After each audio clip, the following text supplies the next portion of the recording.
Men fought like brutes, and hideous things were done. And you have nourished hatred, harsh and blind. But in that Golgotha, perhaps you'll find the mothers of the men who killed your son. Reconciliation, Siegfried Sassoon, 1918. Letters to the Editor, The Times, June 1919. Sirs, I wish to express my shock and disgust upon reading in your newspaper a large advertisement for a highly reputable travel company promoting tours to the battlefields, 5-day visits to the Ypres and the Somme areas of northern France and Belgium.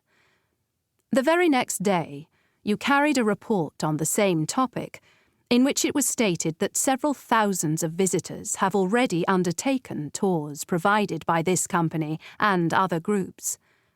It was accompanied by an illustration showing a group of ladies taking a picnic beside a battlefield that was identified with a signboard. Am I alone in finding it utterly distasteful that these sacred places where so many of our brave men lie, having given their lives for king and country, are now being desecrated by the spectre of commercial tourism? Yours, etc.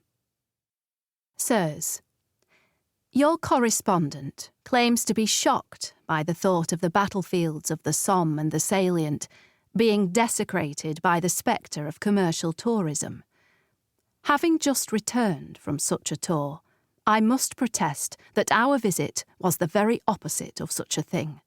My wife and I undertook this pilgrimage with the greatest of humility and with the sole purpose of honouring the sacred memory of our 2 sons, both lost to war, and it brought us great solace to visit the places where they died.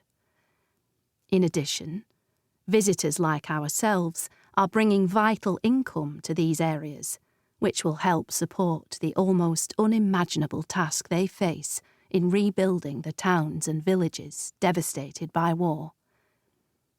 The sacrifice of our brave men must never be forgotten. We believe that tours to the battlefields are one way of continuing to offer a vital reminder of the importance of striving for world peace in decades and centuries to come. Yours, etc.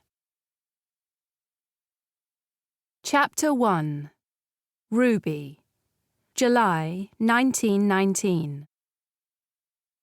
It was like the strangest of dreams, standing here on the deck of the steamship, with the blue sky above, the sun glittering off the sea like a million diamonds.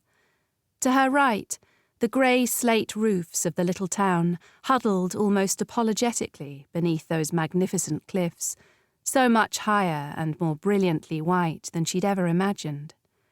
She could scarcely believe that she was about to leave the shores of England for the first time in her life. It was not an adventure she had sought, much less desired.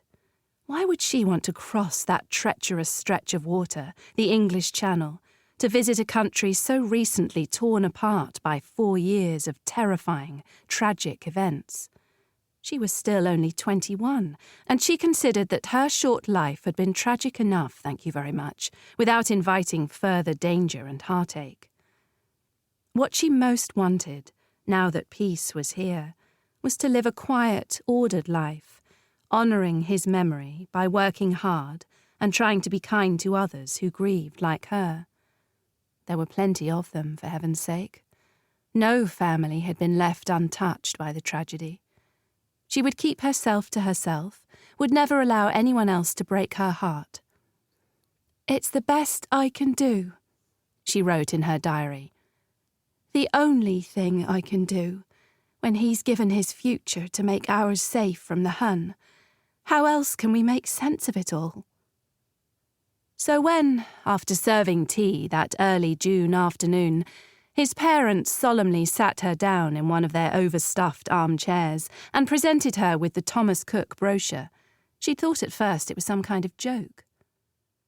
"Tours to the battlefields of Belgium and France," she read out loud.